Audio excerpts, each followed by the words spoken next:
Este vídeo é a terceira parte do conto A Fênix na Espada, de Robert Howard para Conan. É a estreia do personagem na literatura, em 1932. Trata-se de um texto originalmente chamado Por Este Machado Eu Governo, produzido para seu personagem Kull em 1929, mas que não foi vendido. Segundo Patrice Loinet, Howard cristalizou em questão de semanas os elementos que viriam a se tornar os fundamentos da espada e feitiçaria. Os críticos podem discutir o que existia antes, o que Howard deve ou não a escritores de fantasia vitorianos ou pós-vitorianos como William Morris e Lord Dunsany. Eles podem argumentar sobre os méritos ou a falta deles da prosa de Howard. Eles podem discutir Gilgamesh e Tolkien, mas ninguém pode negar que essa fantasia moderna, mesmo se você quiser chamar de fantasia heróica ou espada e feitiçaria, apelações tão redutivas quanto enganosas, nasceu com a Fênix na Espada.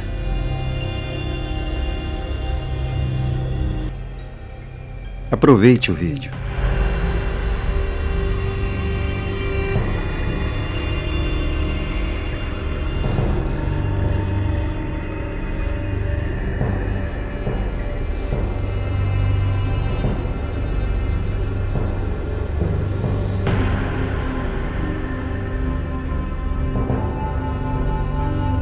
O sol se punha, cobrindo o verde e azul da floresta nebulosa de um breve dourado. Os raios minguantes reluziam na grossa corrente dourada que Dion, de Atalos, não parava de retorcer em sua mão atarracada, enquanto sentava-se na desordem feroz que era seu jardim repleto de botões e flores. Ele girou o corpo sobre o assento de mármore e olhou furtivamente ao redor, como se procurasse um inimigo à espreita. Estava sentado dentro de uma alameda circular de árvores delgadas, cujos galhos interligados lançavam uma sombra espessa sobre seu corpo. Uma fonte próxima brilhava prateada, e outras fontes que não estavam visíveis em diversas partes do jardim suspiravam uma sinfonia constante. Dion estava sozinho, exceto por uma grande figura sombria que, acomodada no banco de mármore ao seu lado, observava o barão com olhos profundos e sinistros. Dion nunca pensara muito em Totamon. Sabia vagamente que se tratava de um escravo, em quem Ascalante depositava bastante confiança, mas, como muitos ricos, prestava pouquíssima atenção em homens que estivessem abaixo do seu padrão de vida. "Não precisa ficar nervoso", disse Tort. "A trama não pode falhar. Ascalante pode cometer erros como qualquer outro homem", retorquiu Dion, suando ante a mera ideia de fracasso. "Ele não." O estígio esboçou um sorriso selvagem. "Do contrário, eu não seria seu escravo, mas seu mestre." "Que conversa é essa?" Dion redarguiu irritado, dando pouca atenção ao diálogo. Os olhos de Totamon se estreitaram. Apesar de todo o seu autocontrole ferrenho, ele estava prestes a explodir com a vergonha há tanto reprimida, com o ódio e a fúria, pronto para agarrar qualquer tipo de oportunidade desesperada. O que ele não contava era com o fato de que Dion não o via como um ser humano dotado de cérebro e astúcia, mas como um mero escravo e, portanto, uma criatura desprezível. "Ouça-me", Toth falou. "Você será o rei. mas conhece pouco da mentalidade de Escalante. Deve deixar de confiar nele assim que Conan for morto. Eu posso ajudá-lo. Se me proteger quando tomar o poder, assim o farei. Ouça, meu senhor, fui um grande feiticeiro no sul. Os homens falavam de Totamon como falavam de Ramon. O rei Tesfon da Estígia me honrou bastante, derrubando magos de postos mais elevados para me exaltar acima de todos. Eles me odiavam, mas me temiam, pois eu controlava seres vindos de fora, que respondiam aos meus chamados e cumpriam a minha vontade. Por Sete, meus inimigos não sabiam a hora em que acordariam no meio da noite, sentindo as garras de horrores inomináveis no pescoço. Fiz magia negra e terrível com o anel da serpente de Sete, que encontrei numa tumba pavorosa, 1 légua abaixo da terra, esquecido antes que o primeiro homem se arrastasse para fora do mar lodoso. Porém, um ladrão roubou o anel, e meus poderes se perderam. Os magos se uniram para me assassinar, e tive de fugir. Disfarçado como um montador de camelo, viajava numa caravana pelas terras de Corte, quando os salteadores de Escalante nos atacaram. Todos na caravana foram mortos, menos eu. Salvei-me ao revelar minha identidade a Escalante e jurar servi-lo. Tal juramento me tem sido amargo. Para me manter sob controle, escreveu sobre mim em um manuscrito, selou e entregou nas mãos de um eremita que vive nas fronteiras ao sul de Corte. Não ouso apunhalá-lo enquanto dorme ou entregá-lo aos seus inimigos, pois o eremita abriria e leria o manuscrito, conforme Escalante o instruiu, e espalharia a palavra por toda a Estígia. Thoth voltou a estremecer, e uma tonalidade cinza tingiu sua pele morena. Os homens não me conheciam na Aquilônia, ele prosseguiu. Mas, se meus inimigos na Estígia souberem meu paradeiro, nem mesmo a distância de meio mundo bastaria para me salvar de uma maldição, capaz de fazer secar a alma de uma estátua de bronze. Somente um rei com castelos e tropas de espadachins pode me proteger. Portanto, conto a você meu segredo, e urjo para que faça um pacto comigo.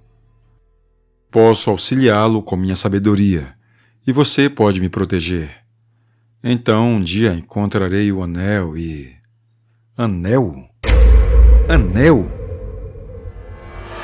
Thoth havia subestimado o pleno egoísmo do homem. Dion nem sequer escutara as palavras do escravo, mantendo-se completamente absorto nos próprios pensamentos. Mas aquela última palavra despertou uma ondulação em seu egocentrismo. Anel, ele repetiu. Isso me fez lembrar do meu anel de boa sorte. Eu o consegui com um ladrão Shemita, que jurou tê-lo roubado de um mago do sul e que me traria fortuna. Mitra sabe que paguei bem caro por ele. Pelos deuses, preciso de toda a sorte que puder com Volmana e Escalante, me arrastando para seus esquemas sanguinários. Vou cuidar desse anel. Thoth teve um sobressalto. O sangue subiu-lhe ao rosto, enquanto os olhos se incendiavam com a fúria atordoada de um homem que percebe de súbito a profundidade da estupidez suína de um tolo. Dion nunca prestara atenção nele. Erguendo uma tampa secreta no banco de mármore, por um momento ele tateou em meio a uma pilha de quinquilharias de todo tipo.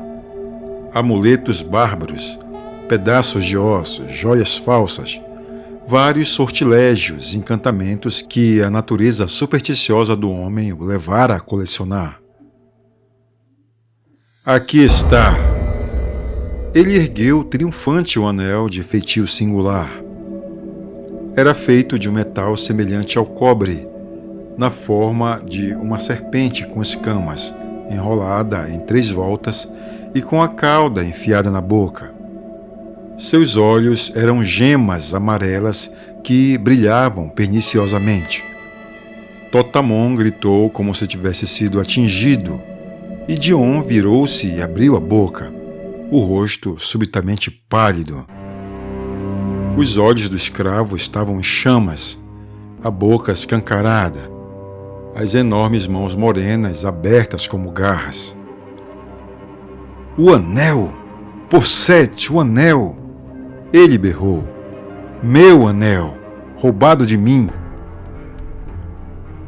Aço reluziu nas mãos do estígio que, com uma contração de ombros largos, mergulhou seu punhal no corpo flácido do barão. O grito agudo de Dion transformou-se num gorgolejo estrangulado, e toda sua estrutura foi ao chão como manteiga derretida. Um tolo até o fim, ele morreu assolado por um pânico insano, sem saber o motivo. Deixando de lado o cadáver amarrotado, já se esquecendo dele, Thoth segurou o anel com ambas as mãos, enquanto os olhos escuros brilhavam ávidos. Meu anel! Sussurrou numa terrível exaltação. Meu poder! Por quanto tempo ficara agachado por sobre a coisa engelhada, inerte como uma estátua, sorvendo a aura maligna do objeto, nem mesmo Estígio saberia dizer. Quando se sacudiu de seu devaneio e trouxe a mente de volta dos abismos escuros onde ela estivera vasculhando, a lua já nascia, lançando longas sombras no encosto de mármore liso do banco, aos pés do qual jazia a silhueta mais escura daquele que fora o senhor de Atalos. Chega, Ascalante, chega! O Estígio murmurou, seus olhos queimando vermelhos feito os de um vampiro no escuro. Abaixando-se, coletou um punhado de sangue coagulado da poça que se formara sobre a vítima e esfregou-o nos olhos de cobre da serpente, até que as faíscas amarelas fossem cobertas por uma máscara carmesim. Segue seus olhos, serpente mística. Ele entoou num sussurro de gelar o sangue. Segue os olhos à luz do luar e abra-os em abismos mais escuros. O que você vê, ó serpente de Set? Quem chama dos abismos da noite? De quem são as sombras que caem sobre a luz minguante? Chame-o para mim, ó serpente de Set. Acariciando as escamas com um movimento peculiar que sempre levava os dedos de volta ao local de início, sua voz ficou ainda mais grave ao sussurrar nomes sombrios e encantamentos sinistros, já esquecidos em todo o mundo, exceto nas terras lúgubres da Estígia, onde formas monstruosas se moviam à sombra das tumbas. Um movimento no ar o cercou, tal qual um redemoinho na água quando alguma criatura vem à superfície. Um vento congelante soprou brevemente sobre ele, como que vindo de uma porta aberta. Thoth sentiu uma presença atrás de si, mas não se virou. Manteve a visão fixa no pedaço de mármore banhado pelo luar, sobre o qual uma sombra tênue pairava. Conforme continuava a sussurrar encantos, a sombra cresceu em tamanho e definição, até se destacar distinta e horrível. Seus contornos não diferiam dos de um babuíno gigantesco, porém, nenhum babuíno como aquele jamais caminhara sobre a terra, nem mesmo na Estígia. Mesmo assim, Thoth não o olhou, Retirando do cinto uma sandália que pertencia ao seu amo, ele sempre a carregava na esperança de um dia poder utilizá-la daquela maneira, e jogando-a para trás. "Examine esta sandália, escravo do anel", ele exclamou. "Ache o dono dela e destrua-o. Olhe dentro de seus olhos e amaldiçoe a sua alma, antes de abrir sua garganta. Mate-o, sim." E, num rompante cego de fúria, completou: "E todos que estiverem com ele." Gravado na parede iluminada pela luz da lua, Thoth viu o horror abaixar a cabeça deformada e farejar feito um hediondo cão de caça. Então a cabeça deu uma guinada para trás e a coisa se foi, desaparecendo como o vento em meio às árvores. O estígio ergueu os braços num triunfo insano, dentes e olhos reluzindo ao luar.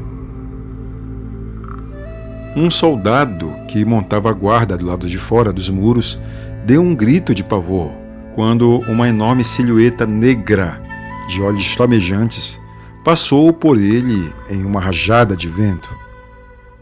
Mas ela se foi tão rapidamente que o aturdido guerreiro ficou a ponderar se havia sido um sonho ou uma alucinação.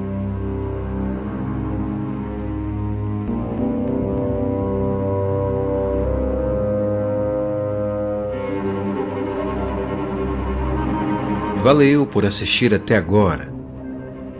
Se você gostou e acha que devo continuar produzindo esse tipo de conteúdo, deixa aí o seu like.